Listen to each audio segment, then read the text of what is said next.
Sukses Pertamina salurkan aftur ke berbagai negara di dunia. PT Pertamina Patraniaga Subholding Commercial and Trading PT Pertamina Persero terus memperluas ekspansi penjualan produknya di pasar internasional. Ini adalah salah satu bagian dari program utama perusahaan, yakni Go Expand, di mana Pertamina Patraniaga terus mengambil kesempatan untuk terus memasarkan produknya di pasar luar negeri. Salah satunya adalah aftur. PJS Corporate Secretary PT Pertamina Patraniaga Irto Ginting mengatakan bahwa kemitraan strategis bisnis aftur telah dilakukan sejak tahun 2014. Dan melalui skema kemitraan strategis tersebut, rencana total Pertamina Patraniaga telah melayani kebutuhan aftur di 128 lokasi di dunia yang tersebar di 47 negara. Kemitraan strategis yang kami jalankan adalah model Contracting Company Delivery Company yang dikenal dengan Chuncho Delco, di mana ini adalah skema best practice pada industri aviasi. Setelah tahun 2014 melalui skema Conco Delto, kami terus meningkatkan penyaluran aftur di luar negeri, dengan total penyaluran aftur tertinggi mencapai lebih dari 700.000 kiloliter pada tahun 2019.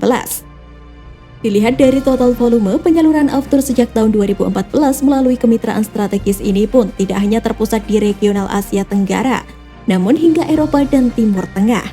Di tahun 2020 tercatat volume penyaluran tertinggi berada di Thailand yang mencapai 20% dari total penyaluran aftur di luar negeri.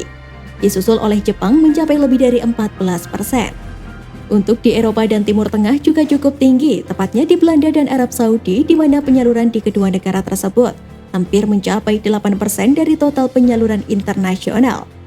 Dilihat dari sisi maskapai, tercatat juga bahwa layanan Conco Delco Pertamina Patraniaga tidak hanya fokus kepada maskapai dalam negeri yang melayani rute penerbangan internasional. Tercatat pada tahun 2020 dari 5 maskapai dengan volume penyaluran aftur tertinggi. 2 di antaranya adalah maskapai yang berasal dari Filipina dan Jepang. Ini membuktikan bahwa jejak layanan aftur Pertamina telah diakui dan dapat bersaing dengan berbagai perusahaan di industri aviasi. Sejak pandemi terjadi penurunan penyaluran aftur yang signifikan.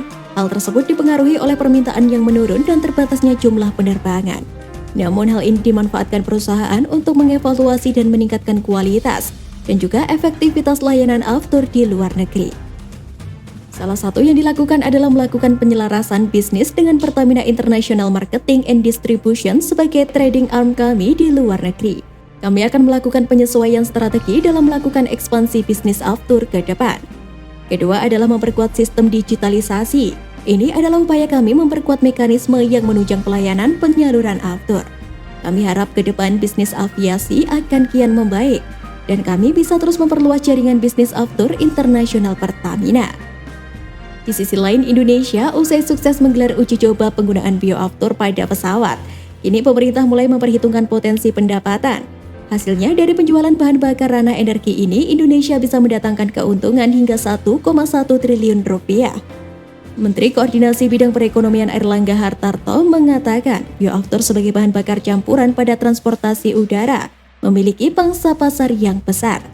Tentunya, ini diikuti dengan kebijakan pemerintah yang memberikan super diskon pajak bagi para operator transportasi udara yang menggunakan bioaftur sebagai bahan bakar kendaraan. Hal itu menjadi salah satu strategi yang didorong pemerintah untuk mempercepat implementasi energi baru terbarukan atau EBT demi pencapaian target bauran energi EBT 23% di tahun 2025 dan penurunan emisi gas rumah kaca, yaitu melakukan substitusi energi primer dan final dengan teknologi existing.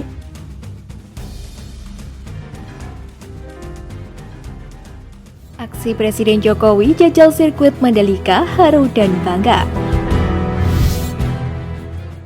Presiden Joko Widodo berkesempatan menjajal sirkuit Mandalika di Lombok, Nusa Tenggara Barat pada Jumat 12 November 2021. Presiden Joko Widodo dijadwalkan meresmikan sirkuit Mandalika dan jalan bypass Pil Mandalika hari ini. Adapun Presiden beserta rombongan lepas landas dari Pangkalan TNI AU Halim Perdana Kusuma, Jakarta, menggunakan pesawat kepresidenan Indonesia sekitar pukul 6:30 waktu Indonesia Barat. Setibanya di Bandara Internasional Lombok, Presiden dan rombongan menuju pit building sirkuit Mandalika, kawasan ekonomi khusus Mandalika untuk meninjau ruang kontrol sirkuit Mandalika. Sebelum meresmikan sirkuit Mandalika, Presiden Jokowi meluangkan waktu untuk menjajal lintasan anyar kebangsaan Indonesia itu. Dalam peresmian tersebut, Presiden juga mencoba sirkuit Mandalika yang akan digunakan untuk event balap motor internasional. Jokowi didampingi oleh Menteri Pekerjaan Umum dan Perumahan Rakyat PUPR Basuki Hadi Mulyono, dan juga sejumlah tamu undangan lainnya mengendarai motor mengitari satu putaran sirkuit Mandalika. Aksi Presiden Jokowi yang menjajal sirkuit Mandalika didokumentasikan oleh Menteri BUMN Erick Thohir melalui akun Twitter pribadinya.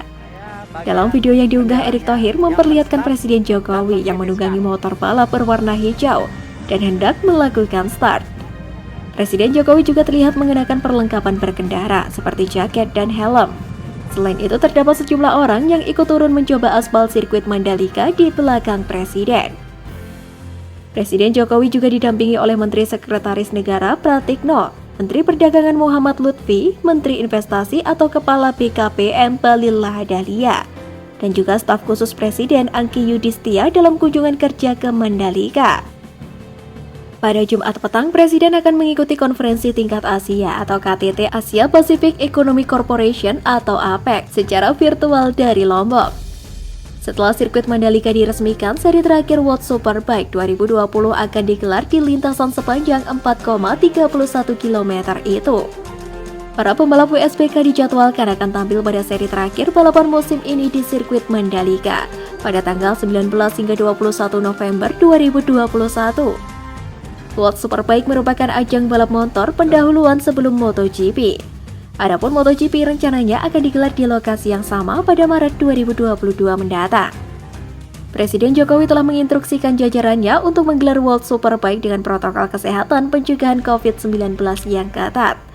Selain sirkuit Mandalika, Jokowi juga turut meresmikan Jalan Bypass Bandara Internasional Lombok atau PIL Mandalika. Jalan Bypass PIL Mandalika sudah selesai dan siap digunakan untuk mendukung event Superbike mulai tanggal 19 November 2021 dan juga MotoGP pada Maret 2022.